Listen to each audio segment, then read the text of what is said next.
बिहार में जो सरकारी शिक्षा व्यवस्था थी वो बहुत अच्छी कभी नहीं थी, लेकिन पहले जिला में, प्रखंड में एक दो स्कूल ऐसे सरकारी जरूर थे जहां से पढ़कर लोग अपना जीवन सुधार लेते थे। हम खुद सरकारी विद्यालय में पढ़े हैं, ये बगल में रामबली जी से मैं रास्ते में पूछ रहा था, ये भी सरकारी विद्यालय में पढ़े, और साथ ही आप लोग भी कई सरकारी विद्यालय में पढ़े होंगे। पहले क्या था कि जिले में एक दो सरकारी विद्यालय ऐसे अच्छे थे जहां पढ़कर लड़के पटना कॉलेज, साइंस कॉलेज पहुंच गए तो उनका जीवन सुधर सकता था।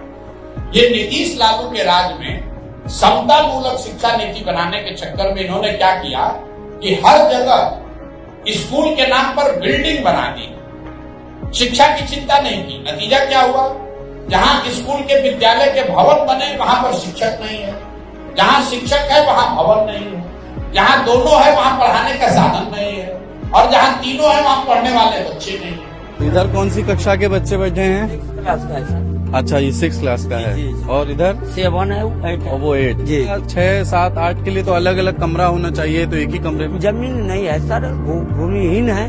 इस सरकारी गाइड बांध पर अवस्थित है विद्यालय, इसके कारण जो है यहाँ पर ये जैसे तैसे हम लोग पठन पाठन कर रहे हैं।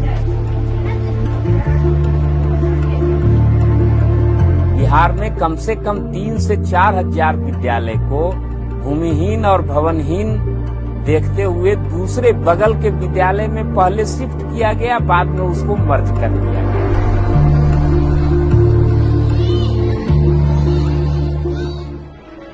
कई बार ऐसा लोगों को लगता है कि शिक्षा व्यवस्था इसलिए खराब है कि वहां स्कूल में खिचड़ी बट रहा है। ऐसी बात नहीं।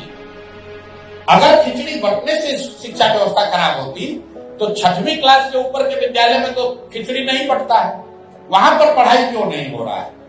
कुछ लोग बताते हैं कि नियोजित शिक्षकों ने खराब कर दिया, तो आप बताइए कि पटना कॉलेज, साइंस कॉलेज में तो कोई नियोजित शिक्षक नहीं गया है पढ़ाने, वहां पर पढ़ाई क्यों बंद हो गई? मेरे भाई, पढ़ाई की स्थिति इसलिए खराब हुई है कि समाज और सरकार, मैं सिर्फ सरकार को दोष नहीं दे रहा हूं, समाज और सरकार दोनों के प्राथमिकताओं में शिक्षा है ही नहीं। पूरी जो शिक्षा व्यवस्था है, शिक्षण संस्थाएं हैं, वो लाभ, सरकारी लाभ लेने और बांटने का जरिया है। गांव पे जाइए, लोग कहते हैं भैया मास्टर साहब हमको साइकिल का पैसा नहीं दिए, ये नहीं बताते हैं कि यहाँ गणित का टीचर है ही नहीं। समाज भी यही पूछ रहा है कि हमारा पोशाक का पैसा कब आएगा, हमारा साइकिल का पैसा कब आएगा। पढ़ाई की चिंता नहीं करता है। और सरकार में जो लोग बैठे हैं वो भी यही कह रहे हैं, अरे भाई मास्टर लोग को इतना रुपया दिया जा रहा है, मास्टर पढ़ा तो रहा नहीं है, चलो इससे कम से कम वोटर लिस्ट ही बनवाओ, इससे स्वच्छता अभियान ही चलवा लो।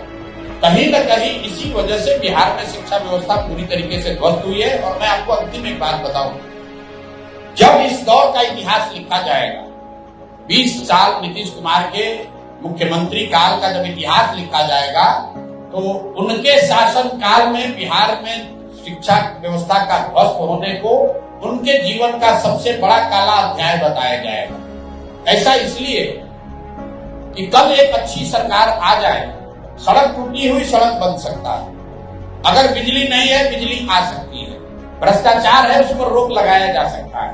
लेकिन जो 2 पीढ़ी के लोग अब पढ़ लिख कर इसी ध्वस्त शिक्षा व्यवस्था से आगे निकल गए, सिर्फ उनके पास डिग्री हाथ लगी है, अब जीवन भर उनको शिक्षित समाज के पीछे ही चलना पड़ेगा, अब उनका जीवन कोई नहीं सुधार सकता है। तो ये बहुत बड़ा दोष, बहुत बड़ा गुनाह नीतीश कुमार ने एक पढ़े लिखे व्यक्ति होने के बावजूद शिक्षा व्यवस्था को जो ध्वस्त होने दिया, ये बहुत बड़ा गुनाह उनके सर पर, उनके कार्यकाल पर इतिहास लगाएगा।